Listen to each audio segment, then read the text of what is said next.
Hello, I'm here to demonstrate a tip and technique that I use as a stitch marker.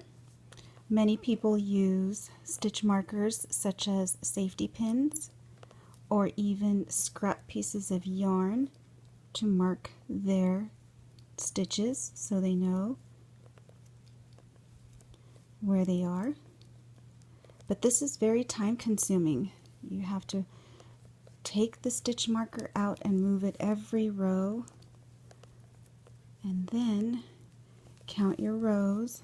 1, 2, 3, 4, 5, 6, 7. This is very time consuming, so I came up with this idea where I'm going to use my stitch marker. It's going to be a long piece of scrap yarn. It has to be longer than the length of your project, and what I do is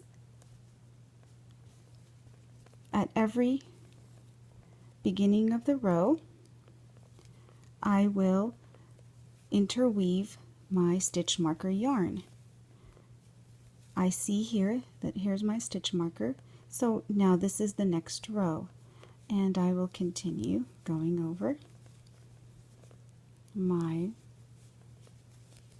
next stitches. And every time I weave the yarn in and out, that is one row. So here's 1, 2, 3, 4, 5. Now I know that I've started my 5th row. So there are 5 rows here. And we can double check. We could say it's 1, 2, 3, 4, and here is my 5th row. What's nice about this type of stitch marker is, say I make a mistake and I need to go back to the beginning of my row and I need to frog it. Well, all I have to do is frog, and I know that now I've reached the beginning of my row, and I can then fix and continue to go on. Okay. And what's nice also is that this helps keep me in alignment. Now I know that I'm doing it correctly, and I'm going into the staying in alignment of my project.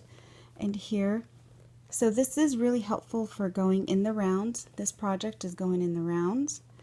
This one is slip stitching at the end of each row.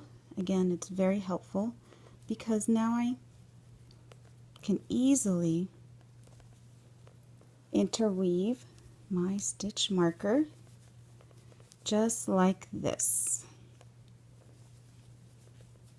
Okay, now I know that my stitch marker is in this stitch, so I'm going to slip stitch to close this row, and I'm going to bring my yarn over and continue working.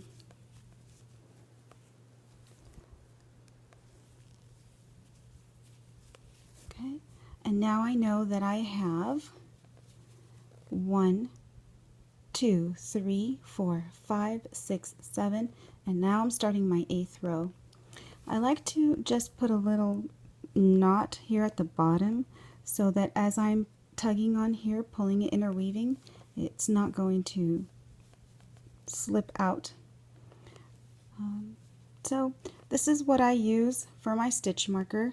I hope that this was helpful for you, help save you time. And if you have any comments, I'd love to hear it. Thank you.